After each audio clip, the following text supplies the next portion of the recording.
पुण्योदय विद्या संघ की अनुपम प्रस्तुति। मैं शुभांशु जैन इस श्रृंखला में लेकर के आया हूँ पुण्योदय संस्मरण गुरुमुख से।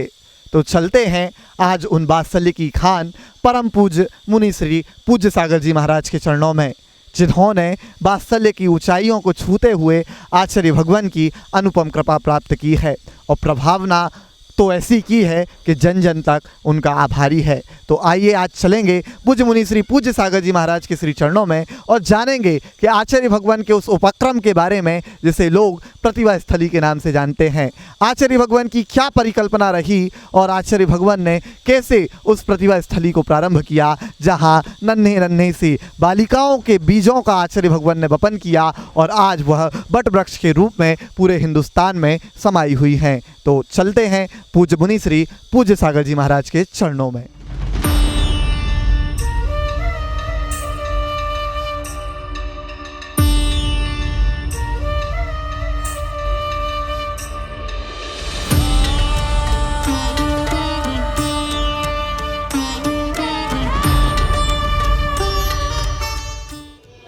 आचार्य श्री के जीवन से प्रत्येक समय शिक्षा मिलती है, लेकिन लेने वाला चाहे तभी वह जीवन में अपने लिए कल्याणकारी हो सकती है।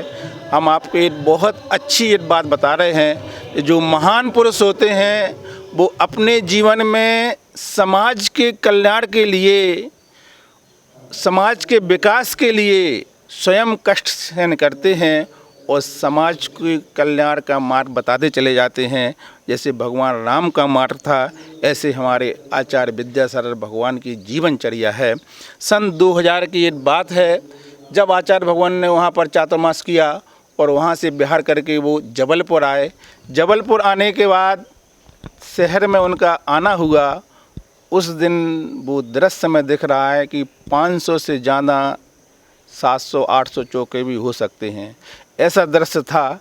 ऐसे समय में किसी स्थान में कोई साधु पहुँचे तो कम से कम इतने चौके लगे हैं तो 1 महीने 15 दिन तो रुकते हैं, लेकिन आचार्य भगवान वहाँ पर एक ही दिन रुके मात्र।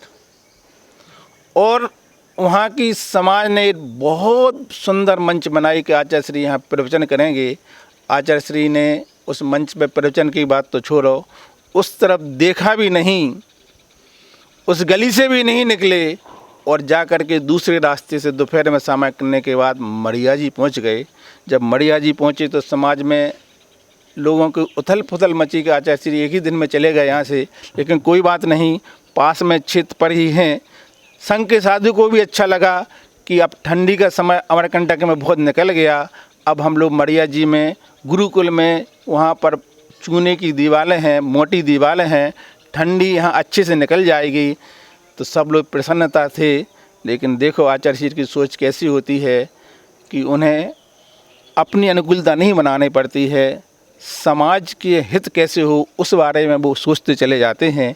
और वो वहाँ से भी एक दिन रुक कर के बिहार कर गए और वो पहुँचे कहाँ पर, इसी रास्ते में और आगे जब तिलवारा घाट पर कुछ भी नहीं था, जंगल था, एक छोटी सी गौशाला वहाँ पर बनी थी और साधुओं को रुकने स्थान नहीं था, श्रावक को रुकने स्थान नहीं था। तब वहाँ पर एक टीन सेट था, उसमें कमेटी वालों ने छोटे छोटे कमरे बना के तैयार किए थे। ऐसा स्थान जब नए नए कमरे बने तो सोचो आप कितनी ठंडी पड़ती है। वहाँ जाके महाराज जी लोग रुके तो रात में ऐसा लगा कि सुबह कैसे होगी। कुछ महाराज तो शाम के ही मड़िया जी आ गए तो आचार्य श्री यहाँ रुक ही नहीं सकते, लेकिन आचार्य श्री वहाँ सुबह से रुके, उन्होंने ब्याह नहीं किया। तो समाज वालों ने सोचा कि अब शायद आहारचर्या यहीं पर होगी, लेकिन कहाँ पर हो, स्थान तो था ही नहीं। तो सब ने सोचा एक भूसा गोदाम थी, उस भूसा गोदाम में सब लोगों ने आकर चौके लगाए और ऐसे चौके लगाए जैसे सब्जी मंडी में लोग एक एक छोटे छोटे स्थान पर सब्जी लगा लेते हैं, ऐसे एक हाल में 50 चौके लगे। सोचो आप कैसा दृश्य होगा। आचार्य श्री को चिंता नहीं थी, उन्हें तो ये चिंता थी कि इस स्थान का भविष्य बहुत अच्छा है। और जब आचार्य श्री वहाँ एक दिन ब्याह नहीं किया तो संघ के महाराजों ने निवेदन किया कि आचार्य श्री यहाँ पर बहुत ठंडी पड़ रही है, हम लोग अमरकंटक से ठंडी ठाकर आए हैं, अभी यहाँ पर हम लोग कैसे रहेंगे। आचार्य श्री अपन लोग मड़िया जी चलें तो अच्छा रहेगा। लेकिन आचार्य श्री ने सारी बात सुनी ईरिया पथ में, बोले कुछ नहीं, देखो आप। और वो दूसरे दिन क्या करते हैं कि अभी तो हम लोग छोटे छोटे कमरे जो नए बने थे, ठंडे थे लेकिन फिर भी बंद थे, तो उसमें रहते थे। लेकिन आचार्य श्री जी उठे अपने कक्ष से और शाम के समय एक बहुत बड़ा हाल था, ऊपर से टीन लगा था, उसमें जाकर लेट गए। अब सब महाराजों ने देखा कि बताओ, अभी तो कमरे में थे, अब ठंडी के समय में जो हॉल में जाके पहुंच गए, अब आचार्य श्री से कुछ बोलना नहीं है। अगर बोले तो अब तीसरे दिन जाकर ऐसा नहीं वो खुले मैदान में सो जाएं। और ऐसा करके आचार्य भगवान ने वहाँ पर 1.5 महीने तक, सुन रहा कि नहीं आप लोग, 1.5 महीने तक लगातार प्रतिकूल स्थान पर आचार्य श्री रहे, जहाँ पर ना रहने का स्थान था, ना श्रावकों को रुकने का स्थान था। लेकिन उस प्रतिकूलता को आचार्य श्री ने सहन किया। उस टीन के दिन को ऐसा लग रहा था, हम आचार्य श्री के उसमें, हम एक महाराज जी और थे और आचार्य श्री, रात भर ऐसा लग रहा था बर्फ़ की तरह आचार्य श्री का पूरा शरीर ठंडा हो रहा।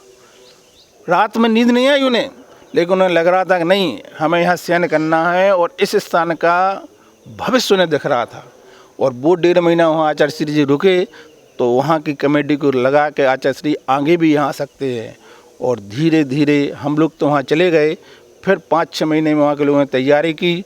6 महीने के बाद जब चातुर्मास का समय आया, तो वहीं पर चातुर्मास हुआ और धीरे धीरे वहाँ पर बहुत बड़ी विशाल गौशाला बनी और बहुत बड़ी प्रतिभा स्थली बनी।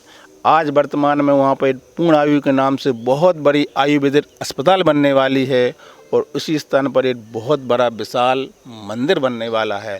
आज मंदिर, अस्पताल, प्रतिभा स्थली सबको दिख रही है, लेकिन उसके पीछे आचार्य श्री जी ने कितनी तपस्या की है, ये किसी को मालूम नहीं रहता है।